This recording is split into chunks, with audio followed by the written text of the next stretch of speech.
Sud Radio Parlons Vrai chez Bourdin, 10h30, 12h30, Jean-Jacques Bourdin.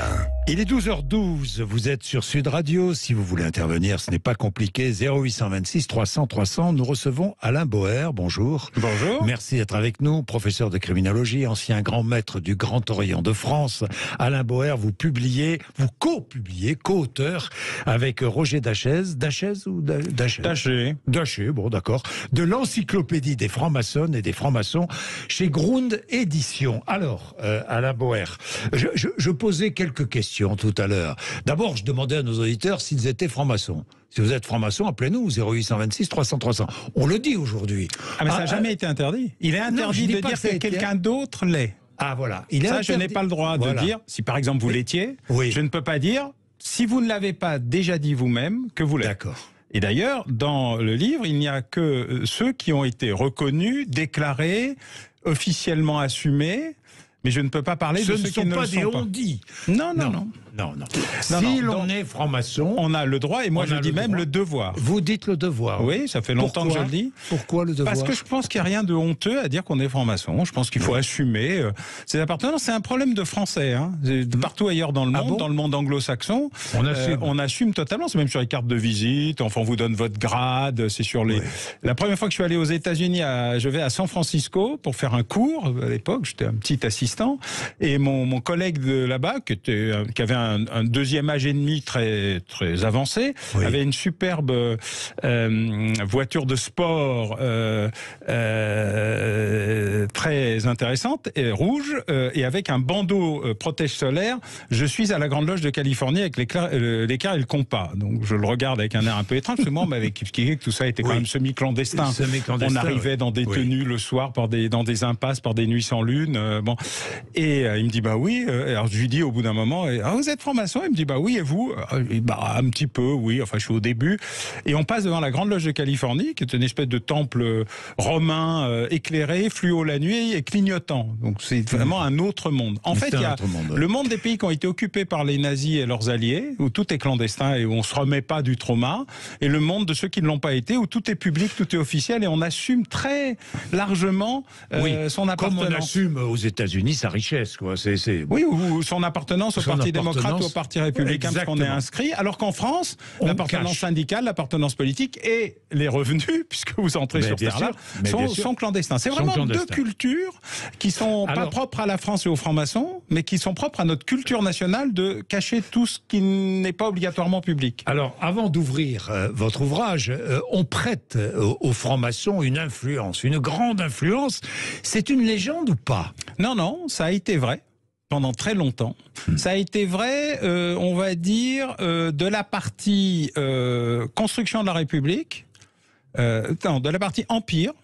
Oui. Napoléon a fait une maçonnerie impériale parce que tous les jours il lisait la Gazette de Londres, il avait compris que la maçonnerie anglaise c'était la colonne vertébrale de l'Empire britannique. Il voulait la même. Donc il a créé une maçonnerie impériale, tous les maréchaux, tous les généraux, la quasi-totalité des capitaines, la maçonnerie. L'université était une université impériale avec un grand maître de l'université, c'est vous dire jusqu'où on était allé. Bref, toute la structure, les commissaires impériaux étaient tous maçons, c'était sa maçonnerie à lui, c'était la colonne vertébrale de l'Empire. Et ensuite, ça s'est continué jusqu'à la création de la République. Pourquoi? Parce que les députés républicains, ils n'ont pas de parti politique. Ils sont républicains dans l'esprit, mais ils vont du rouge vif au bleu très pâle. Mais ils sont d'accord pour le drapeau bleu-blanc-rouge, la République et l'amendement wallon. Où est-ce qu'ils se réunissent? Au siège du Grand Orient. Et de là va se créer le premier parti républicain et radical républicain, qui va être l'Église et le parti, la boîte à outils de la République. Donc jusque-là, la maçonnerie est ultra puissante. 60 à 70% des élus sont des maçons. De toutes obédiences, de toutes couleurs, de toutes affiliations, mais quand même. Et puis ça va disparaître après-guerre.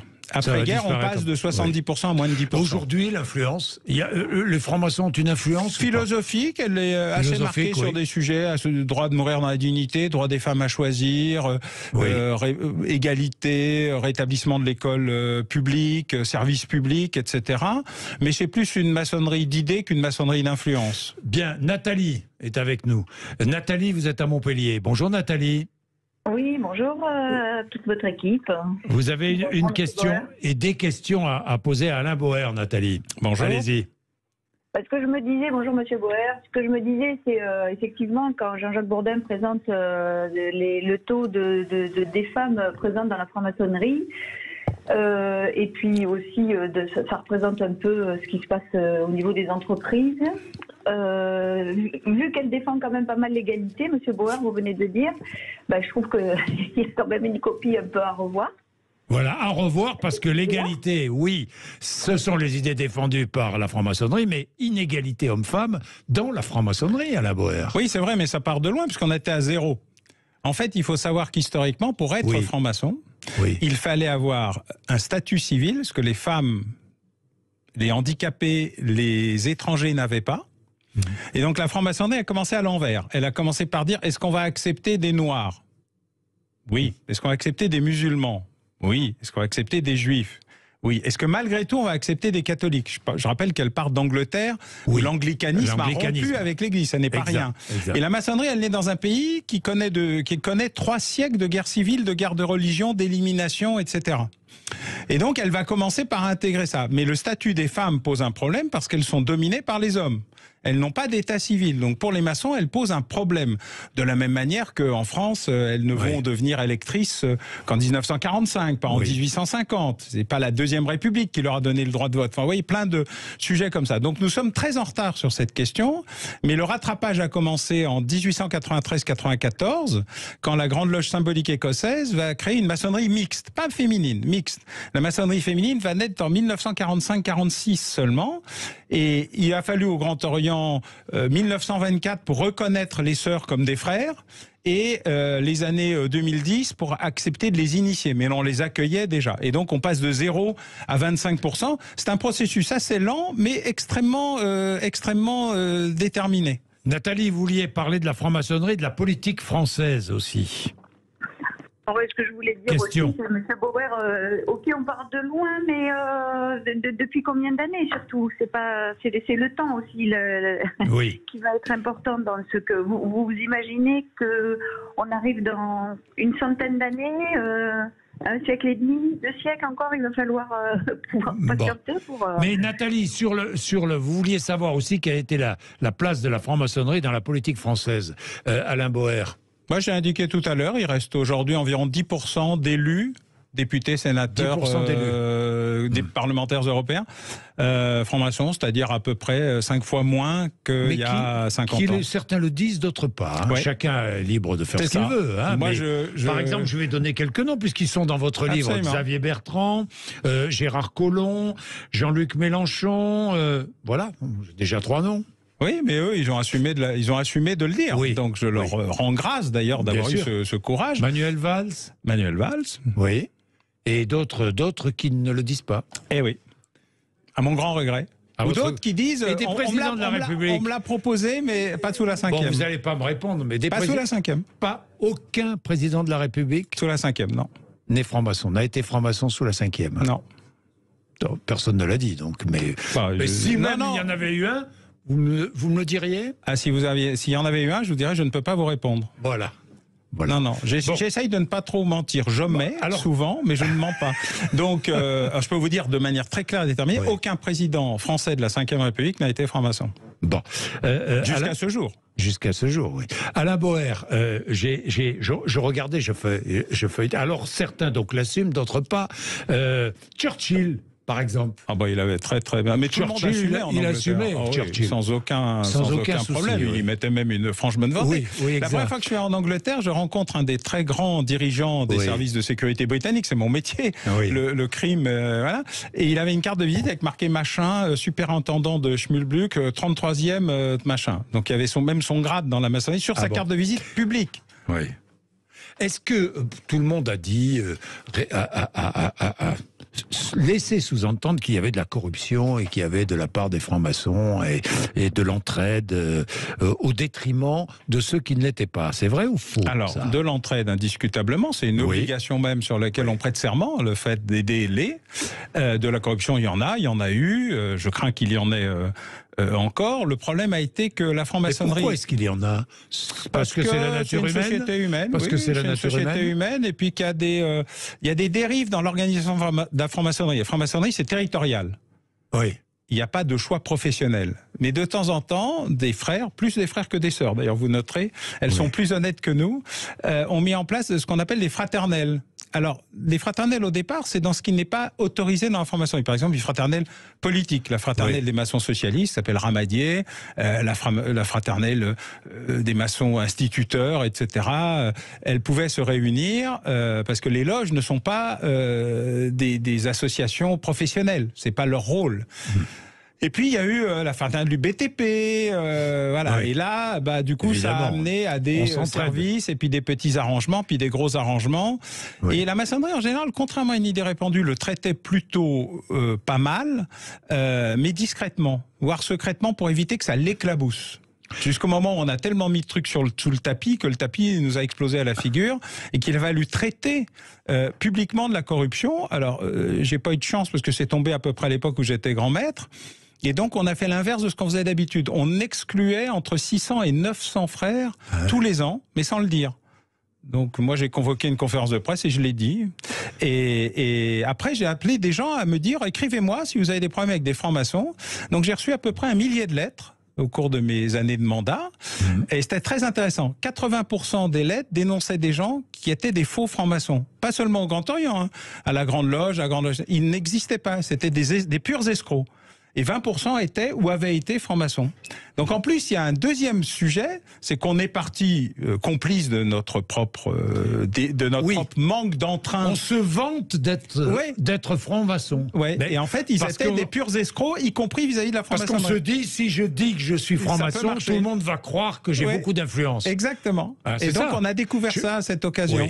Oui. Donc je remercie les 1000 qui m'ont fait confiance pour traiter de leur sujet et les pauvres à qui j'ai dit écoutez, on les a bien cherchés, ils sont pas chez nous mais ils sont pas ailleurs non plus parce que du coup toutes les obédiences qui sont les fédérations de loges ont dit on va profiter du moment pour faire un grand ménage. Avant on faisait le ménage chez nous et les mauvais se recyclaient ailleurs. Cette période 2000-2003 elle a permis que l'ensemble du dispositif se mette d'accord pour virer ceux qui devaient être virés, y compris avec des excès d'ailleurs. On a viré un peu trop. Pas de présomption d'innocence ou peu de présomption d'innocence dans des affaires révélées par la presse, qui ensuite ont été blanchies. Et donc on a réintégré. Il faut assumer aussi quand on va trop loin. Bien sûr. François, très vite. François, vous êtes dans le Val d'Oise, à Garges-les-Gonesse. Bonjour François. Merci. Bonjour. Merci. Bonjour à tous. Alors moi j'avais une question allez-y. Concernant l'accès justement aux grandes loges, quelle qu'elle soit, jusqu'au Rose-Croix. Je voulais avoir un renseignement. C'est le tarif d'accès, parce qu'il y a bien un tarif, un abonnement, une quote-part qu'il faut ramener. Moi, j'ai été consulté sur vos sites et j'ai vu que c'est quand même pas accessible très cher, pas accessible à la femme de ménage, pas accessible à un employé. Donc, comment on peut se dire populaire et venant du peuple, parce que les francs-maçons sont les piliers de la République. Ils ont construit cette République, et d'être d'un côté en disant ah ben non, c'est entre nous, c'est sans faire. Oui, faire payer très cher l'entrée. Alors, d'abord, la maçonnerie, elle est née dans les bistrots de gens qui savaient lire, écrire et qui avaient les moyens de se payer la bouffe. Donc, c'est toujours été une maçonnerie de classe moyenne, pas de classe supérieure. Pas de petits apprentis, ouvriers, etc. On a beaucoup de retraités, employés et ouvriers, beaucoup plus que ce qu'on imagine d'ailleurs.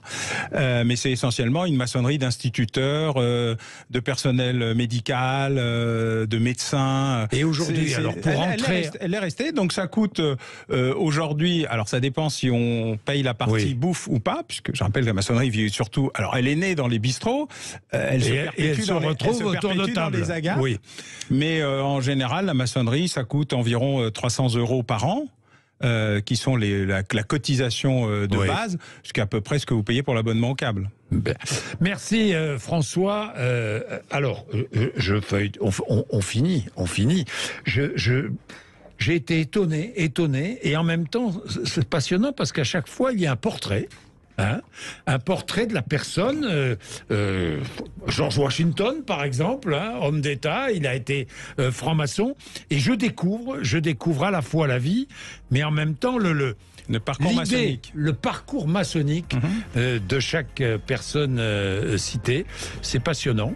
Alors c'est plus facile à faire pour les Américains que pour les Français, mais on a fait le travail justement. Joséphine Baker, elle est formidable. Joséphine Baker, parce que partie de rien. Oui. Parti de rien. Oui. Famille misérable, danseuse de cabaret, devenue espionne pour la France, décorée par le général de Gaulle, admirable franc-maçonne de la Grande Loge féminine. Et surtout, ce qui est extraordinaire, c'est l'accueil qu'elle fait de ces dizaines d'orphelins autour d'elle jusqu'à la fin de sa vie et désormais panthéonisée. C'est la seule qui appartient aux 2 encyclopédies. Mon encyclopédie des espionnes et des espions de l'année dernière et celle-ci. Je voulais qu'il y a quand même un lien dans ce jeu particulier qui est celui de mettre en lumière et en image, en hagiographie des textes. Et elle a réussi à faire le pas de 2, ce qui pour une danseuse n'est pas si mal. Merci. Merci à vous. Je suis content de terminer avec Joséphine Baker d'ailleurs. Merci Alain Boer. L'encyclopédie des francs-maçonnes et des francs-maçons, c'est chez Grund Édition. Voilà, merci 12h28 de nous avoir accompagnés ce matin, encore une fois, avec plaisir. Merci pour vos appels 0826 300 300. Nous serons là demain entre 10h30 et midi et demi. Et maintenant, nous retrouvons Philippe David.